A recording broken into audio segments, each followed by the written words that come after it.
A lot of destinations could really learn from Holland in the way that it's constantly looking at ways to improve its meetings and events facilities. And I'm talking to the country's Eric Bakermans for a quick update. Eric Bakermans, great to see you in Barcelona for AIBTM 2013. Let's have a catch up on what's happening in Holland.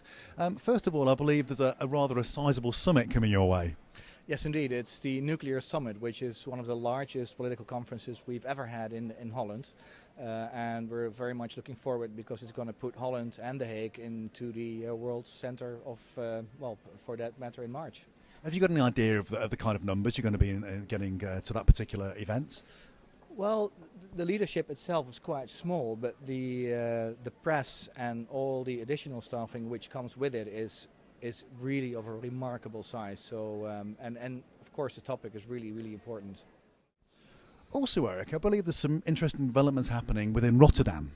Yes, Rotterdam just announced a major development or redevelopment around the area of Rotterdam South, which houses the Ahoy Exhibition and Convention Center, and that's going to be a major city renovation from that part of Rotterdam. So we're really looking forward, and it's going to be a real add-on to the proposition of Holland as a meetings and conference destination.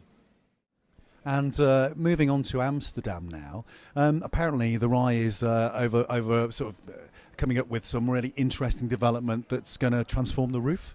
Well, indeed, there's going to be a garden, or actually, they're going to grow vegetables, for example, and fruits to use for their own catering on top of that newly structured part of that building, which is really amazing. Yeah. And of course, that's going to add a serious amount of sustainable benefits to anybody holding an event there.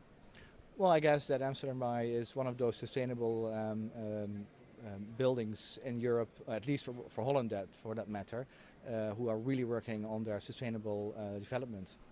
And now you've just come out of the Meetings Leadership Summit here at AIBTM. How did you find it? Well, it was my first. Well, I believe it was the first time anyway, and I really liked the keynote on this particular subject.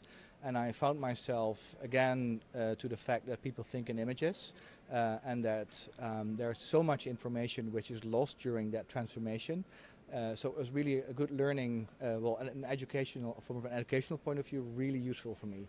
Fantastic, and you're about to now head over to check out the Holland stand. Yes. I've just been over there actually. It's looking fantastic. It's probably one of the most complete at the moment because we're obviously here the day before the show starts. What are you most looking forward to over the next few days, and what does AIBTM mean to the Netherlands? Well, we've had some good predictions on earlier shows in the world, and I hope that AIBTM will prove that success is picking up, as in lead-wise, for example. So we really hope that business will be picking up. And as for AIBTM, we're at a new location this time for the first year. We're really looking forward to do some good business, of course, with Mr. Holland, who is also be on the stand and performing, especially on Wednesday evening when Noordwijk is going to throw a happy hour. I can't wait to be there. It's going to be amazing. I'm going to try and get along myself. Eric, as usual, thank you very much for talking to me. You're most welcome. Thank you.